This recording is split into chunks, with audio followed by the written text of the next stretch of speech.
Hi, this is Josh with Retro TV One Tech, and today I've got something really cool to show you. This is a Toshiba Libretto 50CT, and it's the smallest Windows 95 laptop that Toshiba ever made. It is just absolutely tiny. Take a look at this thing. So it was actually released in June of 1997 for a price of about $2,000. And in 1997, actually, that was just a month after I graduated from high school, and I certainly wasn't thinking about laptops at that time. But $2,000 in 1997's money is about $4,000 in today's money. So these certainly weren't cheap. This wasn't just anybody going in and picking these up. These were really for business professionals on the move, and they're just really unique in a lot of different ways. And there's a lot of compromises, of course, that Toshiba had to make to get the computer to be this small. So let's check it out. So the first thing I want to do is show you just how absolutely tiny this machine is. So I'm going to put my iPhone 15 Pro Max on top of it, and you can just see just how it's a little bit bigger than the phone there. Again, that's an iPhone 15 Pro Max, so it's the standard max size iPhone, and you know, it's really not that much smaller than the computer. And I put this thing, the phone, in my pocket every single day. So considering that the phone is almost the same size as the computer is pretty insane. Now, of course, thickness-wise, the computer is quite a bit thicker. You can see that, but still, this thing was absolutely tiny. So let's take a little tour of the machine. You might be wondering, first of all, what these two little buttons are. Those are actually the mouse buttons, and we'll explain that a little bit more in detail as we open up the computer. So on the right-hand side is power input. It's 15 volts DC. This is some kind of a reset. I'm not sure what this does. I haven't quite figured that out yet. So if you know, post a comment. This is a PCMCIA card slot, so you can put any kind of PCMCIA card you'd like in there. And actually the floppy drive, which I don't yet have for this computer, connects through this PCMCIA card slot. Now on the back, you're going to be really surprised to see that there's just basically no ports on the back. The only port is actually a 2.5 millimeter headphone jack or audio output. Now, to be clear, a standard headphone adapter is 3.5 millimeters. This is a smaller one just to save space inside the machine. I guess they needed that extra millimeter. But this was actually used on older cell phones back in the day. And actually, I used to have an adapter to go from 2.5 to the standard 3.5 millimeter headphone jack, but I can't seem to find it, so I'm not going to be able to test the jack on this video. And of course, this is an IR input there, a receiver, so that's for any IR powered devices. That was really popular in the 90s, and nothing else on the back here. This is actually a release mechanism for the PCMCIA card. So if you push this, it actually ejects the PCMCIA card from the slot there. And then on the other side, there's absolutely nothing. This little cover here is for the hard drive, so this covers over the hard drive area. And now that we've got it flipped upside down, you might be wondering where the dock connector is, and that's actually on the bottom of the machine. So this is the docking port. So the machine actually sits down on top of the dock, and that does give you some extra ports. I'll show you in just a minute. This is the battery release mechanism. Now the battery is actually the whole front of the machine here, so let me release the battery and I'll show you what that looks like. So here is the battery. It's really, really small. It's actually a 1200 milliamp hour battery.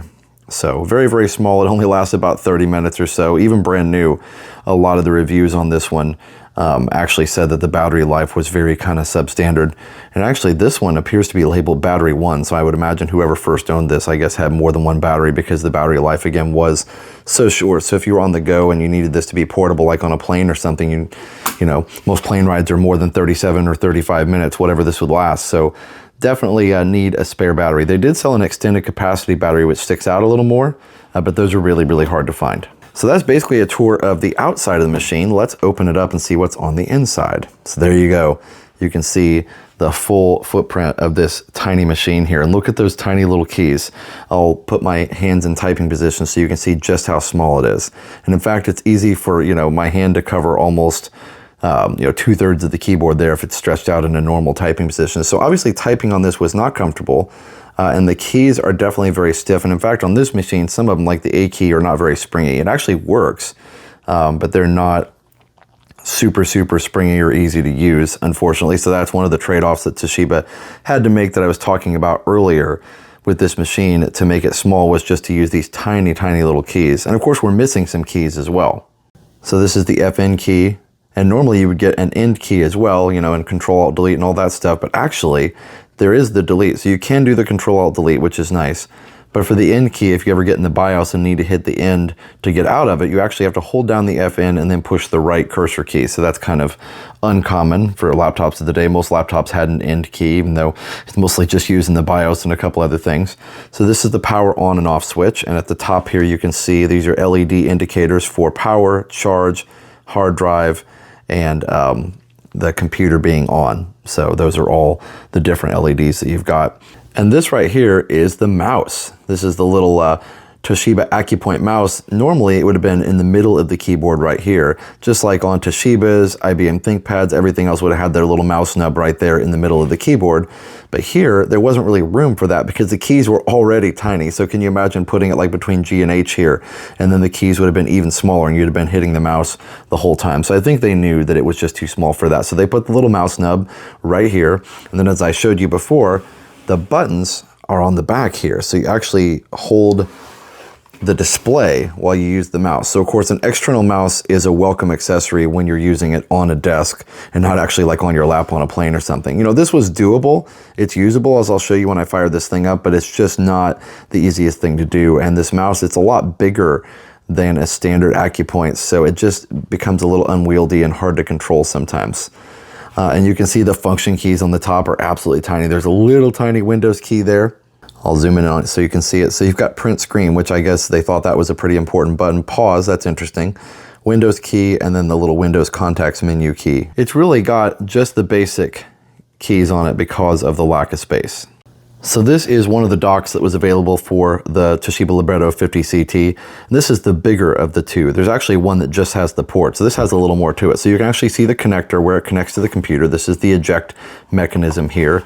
And then this actually flips the switch that ejects the PCMCIA card from the card slot in the computer itself. But this docking connector actually has its own PCMCIA port there, and it's actually got a nice little cover on it there. So I believe it actually adds 2 additional PCMCIA slots there. Yep, there are 2 in there. It's kind of hard to see, but I love that little cover. It really gives it a nice finished off look when it's in there. If I can get it back in. There we go. And you can see the little button for the eject. And then on the back, you've got a full complement of ports. You've got a PS2 mouse. You've got your parallel port for printers. Interesting that the larger part is on the bottom and kind of be upside down from what it would be normally on most computers. And then you've got your VGA, 15-pin VGA, which is pretty standard. And then right here, you've got a standard PS2 keyboard connector. So you actually can connect both a keyboard and a mouse. So if you wanted to use this as more of a full-featured desktop computer, you could have this little docking station. Then when you get back to your desk, you actually have a real mouse and a real keyboard, and that would certainly help a lot. And then here's a standard 9-pin serial port, so you can connect anything else there, including a serial mouse if you really wanted. So those are the only ports. There's no gaming port or anything like that, or MIDI input or any of those 15-pin ports. So you couldn't connect a joystick on this without a PCMCIA card adapter, which I actually happen to have, which is good. And here is a power connector, because actually this does cover the power connector on the machine.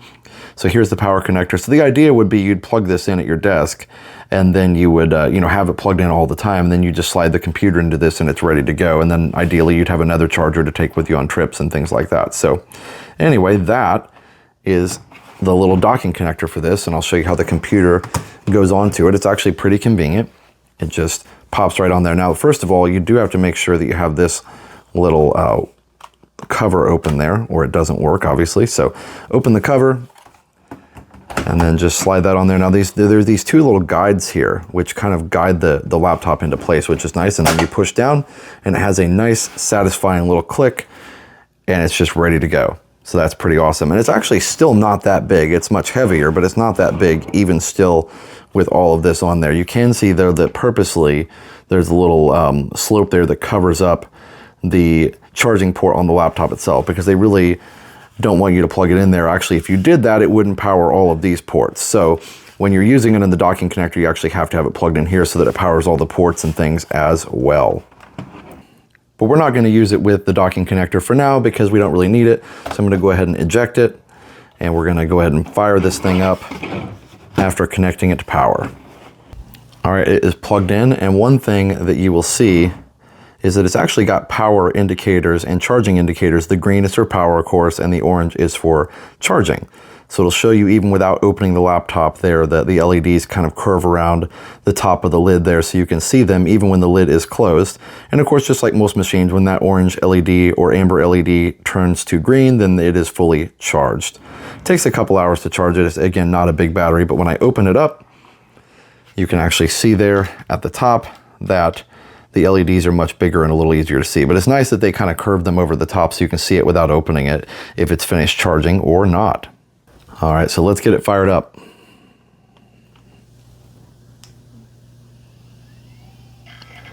The hard drive spin up. This one still has the original hard drive in it. I actually have 2 of these. Really lucky to have been able to find 2 of these for a reasonable price. My other one has compact flash in it. This one has the standard hard drive, and it actually does have 16 megs of RAM and a Pentium, regular Pentium, just a Pentium 1 75 megahertz processor. So not a very fast processor for the time period. A lot of processors are going well over 100 megahertz with MMX and even up to 200 megahertz. So this was a little bit slower processor, and I think they were more worried about, because it was in fact so small, they were worried a little bit about heat with the processor that would go too fast, and probably also just power consumption and things like that. And also cost. They were trying to keep the cost down to $2,000. Adding a more speedy processor would have, of course, increased the price. And it is, again, a Windows 95 machine. It is loading Windows 95. You can see the hard drive LED there. Now, one other thing you'll notice, wait, it's plugged in, but the laptop charge indicator has gone off. One of the idiosyncrasies of this machine is that it does not charge the battery when it's actually running. And so that's pretty inconvenient. It's really weird. It's kind of like the opposite of my IBM ThinkPad 701C, where it doesn't charge when the machine is off. This one doesn't charge when it's on. So if you want to charge it, you actually have to leave it plugged in when the computer is off. So the seller that I bought this from on eBay has it configured with the little username screen there, but it doesn't have a password, so I just hit enter and it should boot right up. Got the cute little startup sound there. It's kind of soft. The speaker is right here. I didn't mention that before. Really, really small, and it's common for these to be kind of blown out if people played them a little bit too loud. So it's nice that there is that external jack. I just need to get an adapter for it. So there you go.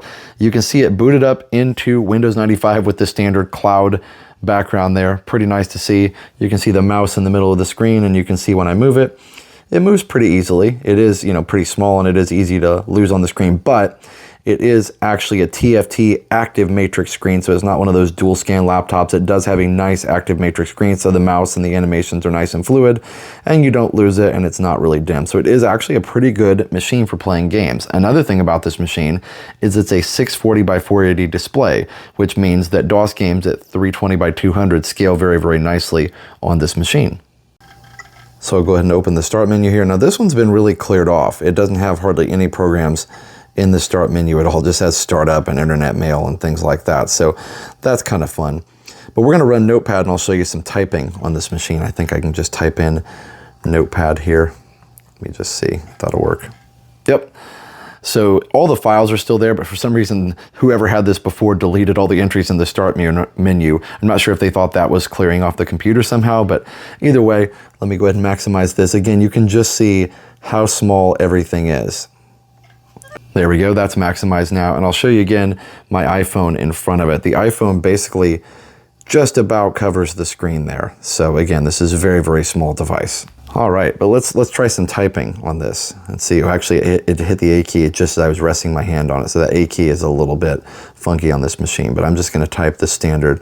Oh, by the way, the shift key, the right shift is actually standard width, so it's really, really easy to accidentally hit the up arrow instead of the right shift. So I'm just gonna type the standard, see, it did an A. The quick brown fox jumped. Is that right? Jumped over. It's hard to see. The lazy.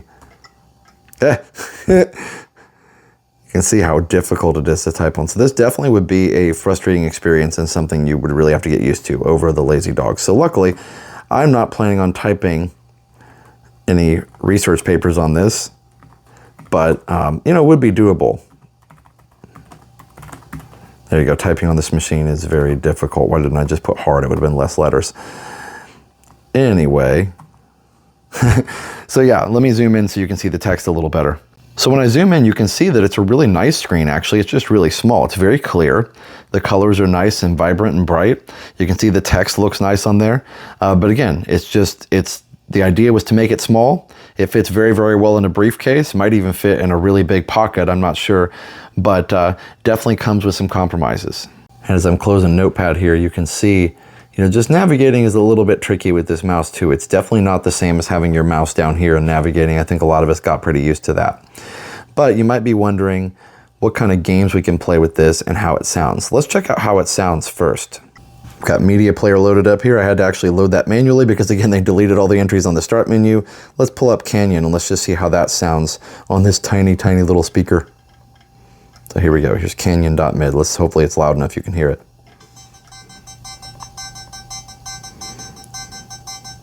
We'll turn it up just a little bit.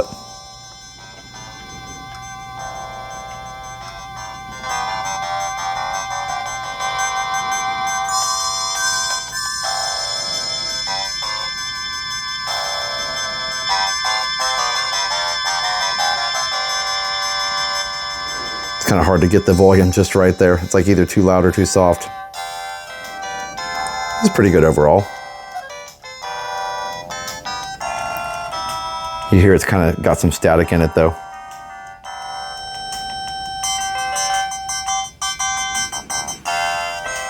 So the speaker definitely rattles a little bit. It might be slightly blown out from some use. Overall, this machine's in pretty good shape though.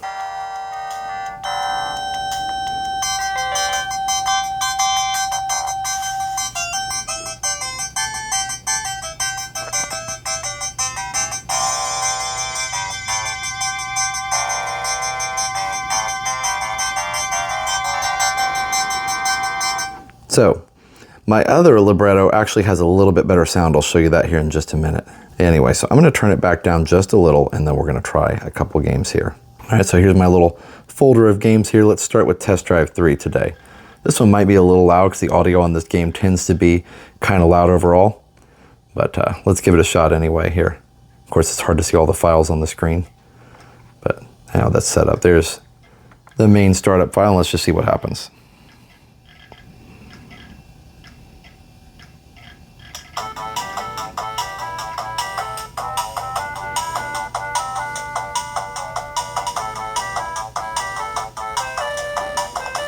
So not bad overall. You can hear a little rattling in the speaker, but overall pretty good.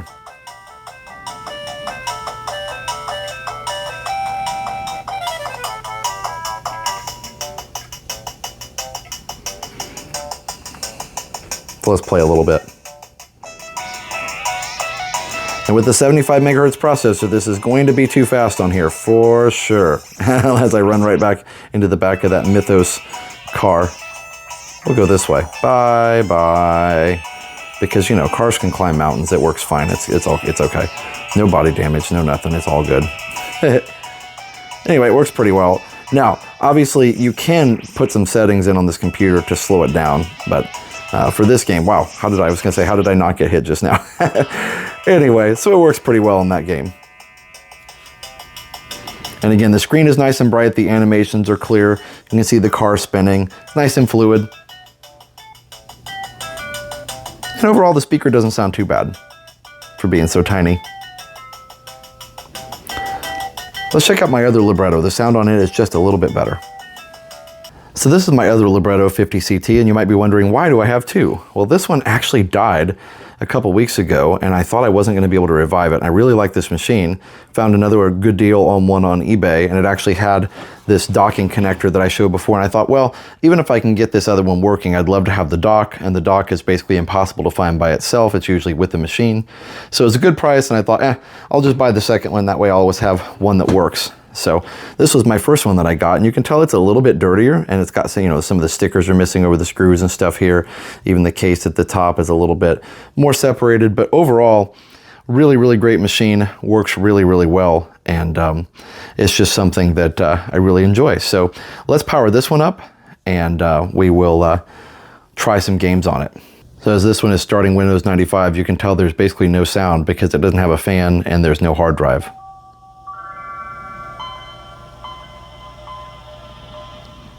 but it does have that awesome Windows 95 startup sound.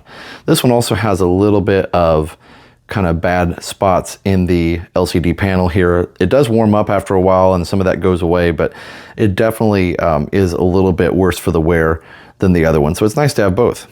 But this one the other day, it actually just died. I plugged it in, I left it overnight just to get the little charge indicator that, as you can see, is off now. Plugged it in just to make sure that it would charge up all the way and I could get the battery going again. And I woke up, the indicator was green, and I thought, cool, let's turn it on. And when I turned it on, nothing happened. I mean, it actually powered on, these two lights came on, indicating power and hard drive, but the screen never came on. So I did all kinds of things. I thought about maybe even flashing the BIOS. I tried holding F12 when I started it, which came up with that you can flash the BIOS screen. So the screen did turn on, but it would not turn on whenever I just turned it on without trying to flash the BIOS. So I'm not sure what happened. I went ahead and disconnected everything, disconnected all the things, but finally I decided that it needed a new RTC battery. And so I disconnected all that and it still didn't work after that. I left it for 2 weeks and then it worked. So I have no idea why, but later in the video, we're going to replace the RTC battery on this one. And that way, hopefully it won't have that issue ever again. All right, so we haven't played Commander Keen yet, so let's try that. And hopefully I can show you this one has a little bit better sound than the other one. You know, these vintage laptops, you have to take the good with the bad. There's good things about each one, and it's really just hard to find a perfect example of any of these computers. You can see this one does have a Windows 95 sticker on it and a Pentium logo, which is nice. This one has the same processor, same RAM, everything, 75 megahertz and 16 megs of RAM. So you can see that's working pretty well there. Let's see how the sound is on this one. I might have to turn it up, we'll see.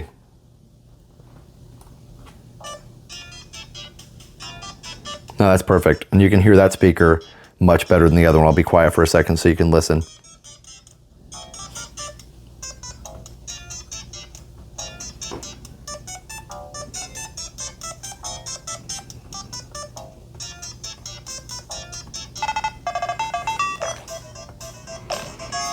And again, the screen is nice and bright.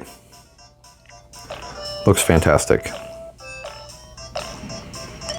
And as you can see, it fills the screen from side to side. There's no, little black bars. There are little bars at the top and bottom where it doesn't quite fill the screen, but overall, it does a really, really nice job. And that's really standard for these 640 by 480 laptops unless you do a stretch. So it's perfect. Nothing's scaled. Everything is just the perfect size.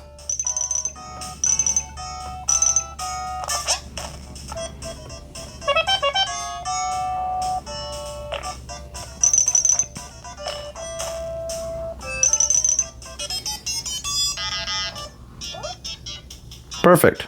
So it works really, really well. Let's try a couple other games here real quick if we can. And you can actually see before we try some more games, this Libretto has a more full complement of programs. So lots of different things. There's even a Yamaha station, which is actually for the Yamaha sound chip in here. I believe there's an OPL3 in here and things like that. So that's how it's got the great Sound Blaster Pro compatibility. So just like all these great DOS laptops, you've got full Sound Blaster Pro compatibility for MIDI, for WAV files, all that kind of stuff. So it works really, really nicely, but it's really cool. They had these old systems. I loved it because it was, you had all these different things. You had a WAV player, MIDI player, CD player. It looked really just like an old stereo system at the time. So if you wanted to open a file, it was almost like opening a CD player, which is so fun. So I don't think I have a lot of MIDI files on this computer, but really pretty cool just to look at this old software. And it is a little bit cumbersome navigating with my hand on the side of the screen all the time. But the seller who I bought this from several months ago on eBay actually put a ton of games on here. So it's like this giant list of all of the programs and everything you could possibly think of. So that's pretty awesome. He also actually included some information about the computer. Here's like a Libretto 50CT brochure as a PDF, and it looks like it might actually load. We'll see. Ooh, look, Acrobat Reader. Oh my goodness. That's got to be a pretty old version. Move up to Acrobat 5.0. There we go. It's finally loaded. Shows 850 grams. That's actually like the British spelling of grams. Full Windows 95 functionality. 6.1 inch color touchscreen. 75 megahertz Pentium processor. And oh my goodness, it's slow scrolling in Acrobat. Wow, that's slow. There we go. I used the page up and page down. That helped a little bit. It's really hard to read on here, but it tells you all the things about the machine. That is pretty cool, actually. Let's try a little Wolfenstein. Perfect. Detected everything. No problem at all. It's not shareware.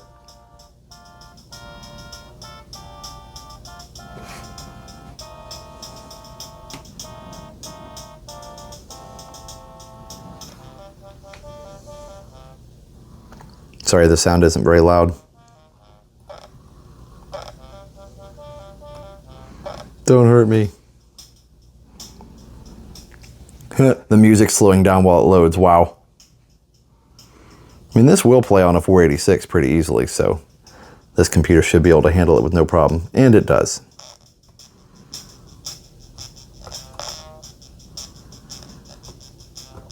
Interestingly enough, the digital sound is not working right now.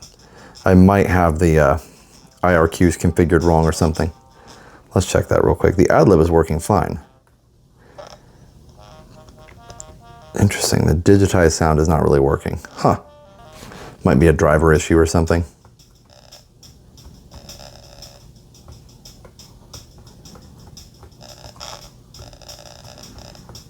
Yeah, all right, well. Either way it works.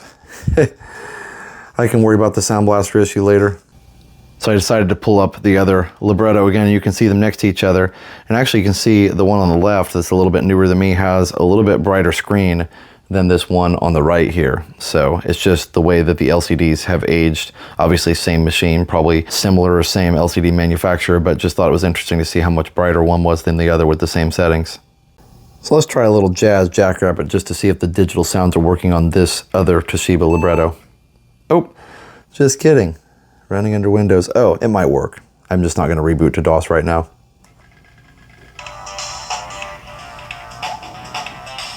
There we go. Perfect.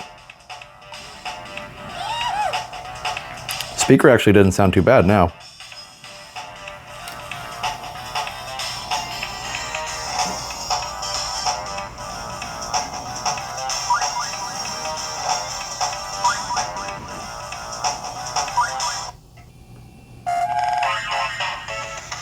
Yep, no problem at all.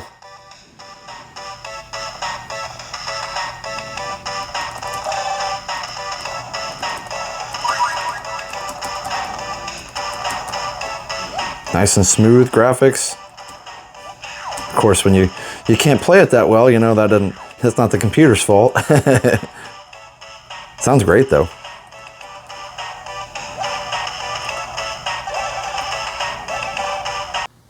All right, so now that we've toured the machine and showed you all kinds of cool stuff about it, let's go ahead and replace the CMOS battery, or the RTC battery, whatever you want to call it, and see if we can get that working.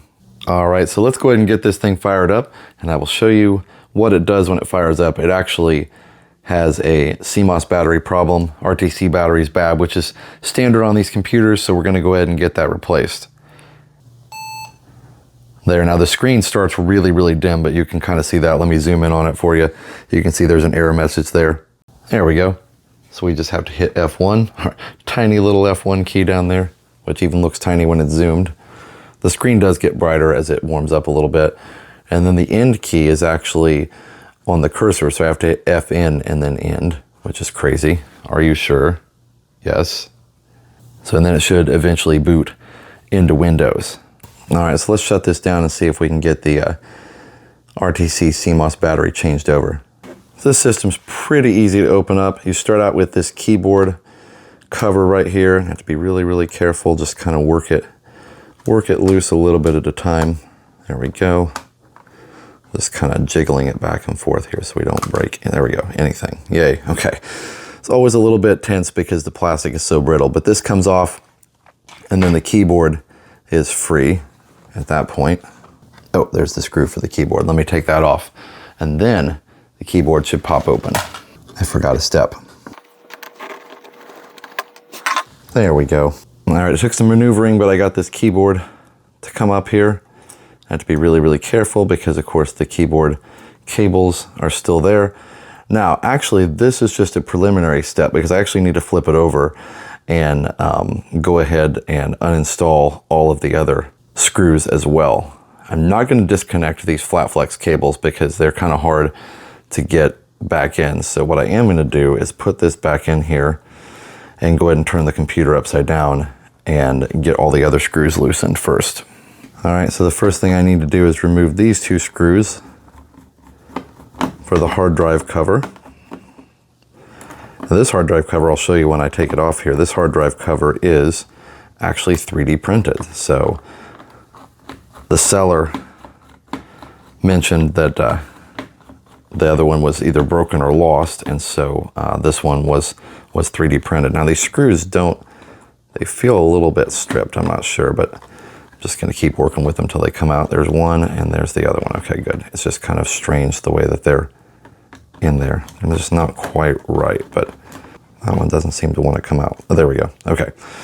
All right, so here is the cable here, and here's the cover here, and you can see just by some of the way that it's not quite smooth, it is definitely 3D printed, but it doesn't look too bad. That's that, and of course the designs for these are readily available online because a lot of people have 3D printed these old laptops. The plastic does fail pretty quickly, but now you can see that it's open right there, and it's kind of hard to see.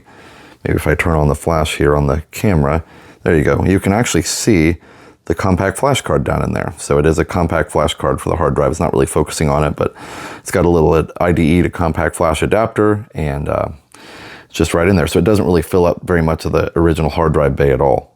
All right, so the next step is to take out all of these little screws, place them aside for safekeeping. Luckily, these are all the same size, and this will allow us to separate the top of the computer from the bottom of the computer. Unfortunately, with these batteries on these machines, they don't make the access very easy, but this is way easier than the IBM, the 701C Butterfly that I did in a video a few months back. Having to completely disassemble the computer and then desolder the battery. That was probably the worst design ever. IBM made an amazing system, but they just were like, by the time this RTC battery is dead, nobody's going to want to use this machine anymore. They should have, engineers should have planned ahead a little better. I'm sure it was cheaper to solder it on like that, then to have a connector, but the system was like expensive anyway, so I think they probably could have spared a couple extra bucks to make that great. All right, I'm going to put these screws aside for safekeeping and flip the computer carefully back over now that all the screws are out. Looks like we got them all. We didn't miss any. Nope. All right. So now I'm going to take the keyboard back off, and I should be able to get everything taken apart here. All right, I've got the keyboard back off of here, and I should now be able to very, very carefully lift the whole computer apart.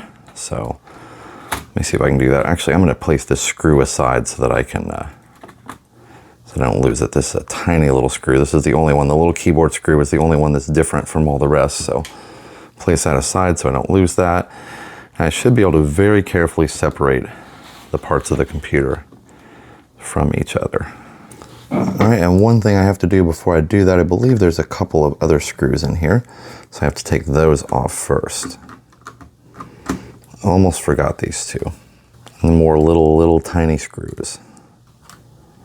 There's a caution hot surface area. I wonder if that's because of the hard drive sitting there normally. So now, of course, it's not a hot surface because it's just a compact flash drive there. So, all right. Now the computer should be completely free.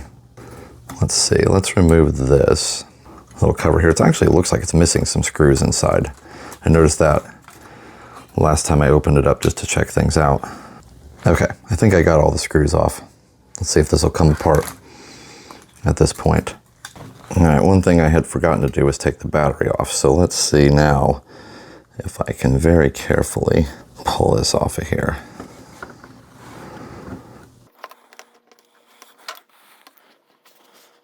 All right, so I have it apart enough to see where the RTC battery goes here. It's right here, and then it kind of was wrapped up in this little, there we go. It was wrapped up in this little piece of plastic. So I already took it out, but I'm gonna go ahead and put it back in, or put a new one in, I should say. So here's the original RTC battery. There's the part number there if you wanna pause the video. So I actually have one that is very similar, and it was recommended by the Impact Computers website. So there's this one. It is very similar, and it's got the exact same plug on it and should be the exact same voltage. So we're going to get that plugged in there and ready to go.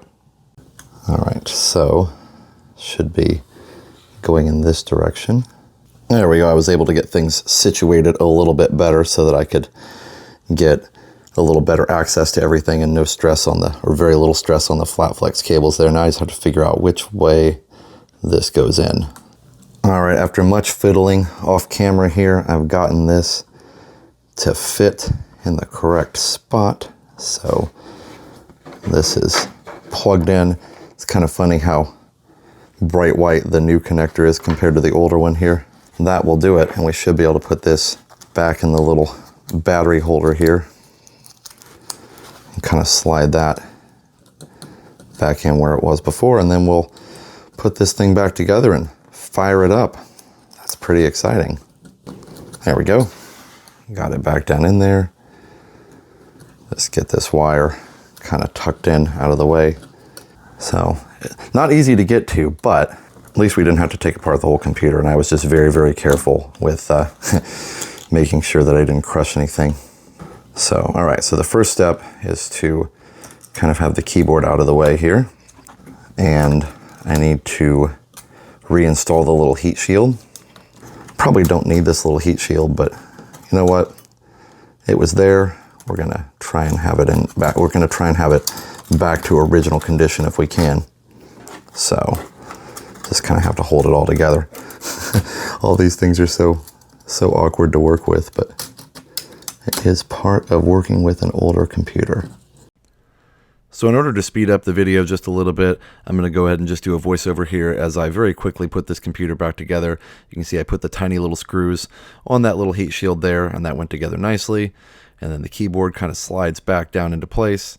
Got to make sure everything is nice and snug. Put the tiny, tiny little keyboard screw in there. Almost need tweezers to put it in there. It took me a second to get it lined up the right way, and then get it all snugged down inside the case there. So now the keyboard's secure, then that little keyboard clip goes right on top and just snaps right down into place.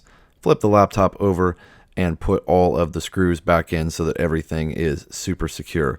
Luckily, again, all of those were the same size, so it was easy to keep track of which ones went where.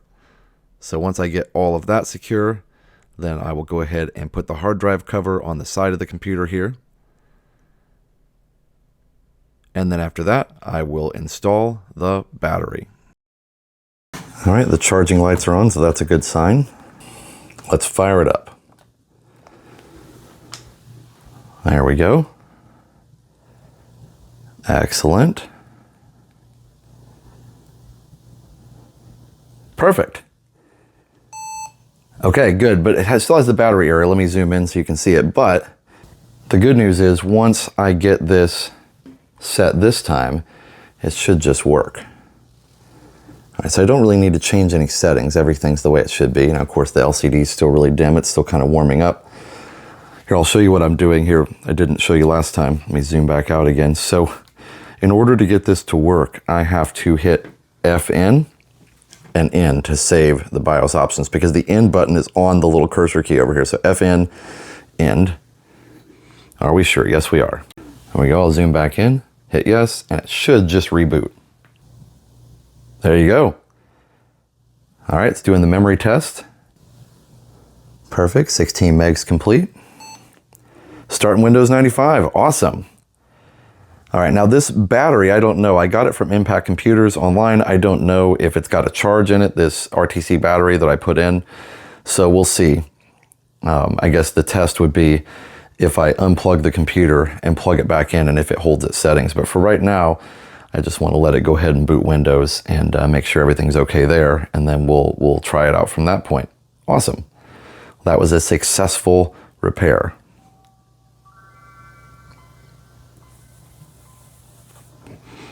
Screen's already looking much better, nice and bright. All right, so everything seems to be working perfectly. Good.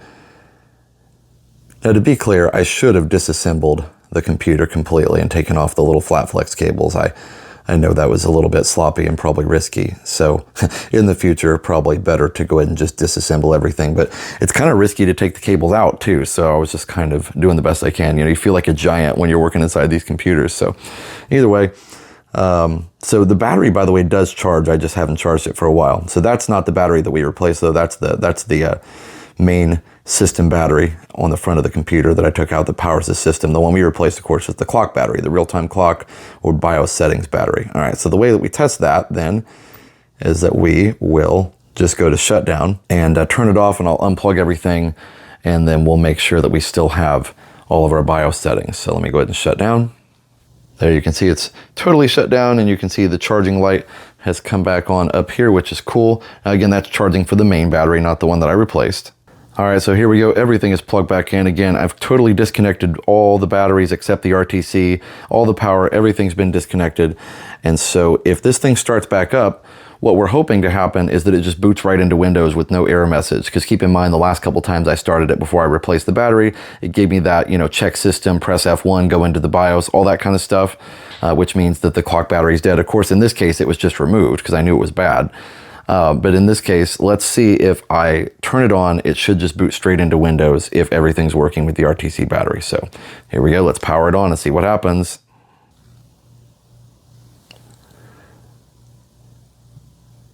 So it did the memory check. There it goes. All right, awesome, yay. So that actually worked. So RTC battery successfully replaced. That is super awesome. I'm excited about that. This system is one that was a little bit of a pain because I had to do the FN end and do the BIOS every time and all that. So it's just so much better when you can have a working RTC battery in these older systems so they save their settings. They're just a lot more reliable that way. And so now it's loading right up into Windows, no problem. Super, super excited. Let's see if we can play a game on this thing just to celebrate. Already got Commander Keen's shortcut here.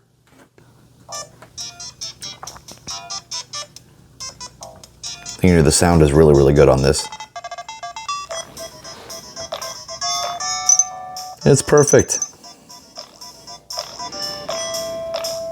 Let me slide the computer forward just a little bit so you can see just exactly how small it is compared to my hands. And I died. Whoopsie. Anyway, it's so fun, but I mean, you can see my hand can literally cover the whole screen quite easily. I'll teach you, Mr. Slug. Anyway. So yeah, as you can see, 100% working. So awesome. All right, well, we got our RTC battery replaced, at least in this Toshiba Libretto over here. It's a little easier to take apart because it's been apart a few times than this one, so I'll do this one in another video or maybe just even off camera. So at least we've got one Libretto with a working RTC battery, which won't have any BIOS errors for a long, long time, so that's really nice. We got to try out some games on each one, and we got to just, you know, tell you a little bit about the history of these amazing machines and the limitations and compromises that took place, you know, to actually make them as small as they are. It's truly remarkable to see what Toshiba did with these. And again, they're not the best of anything, but they did really succeed at being small and very, very portable. And I think that's noteworthy for sure. So I've had a lot of fun with these. I do enjoy playing games on them, even though the screens are tiny. It's just a lot of fun to mess around with a machine that, you know, literally almost fits in your pocket. So I hope you've enjoyed the video. Please leave a comment down below. Let me know if you've ever had one of these, if you've ever used one, or just think it's really cool. Incidentally, if you ever saw my brand new Windows 95 laptop video, that machine is about the size of these as well. So I actually kind of modeled the case for that other Book 386 laptop off of these laptops. You know, so they're about the same size either way. But either way, I hope you enjoyed the video. Again, thank you so much for watching, and we'll see you in the next one. So for now, enjoy that tech and keep it retro.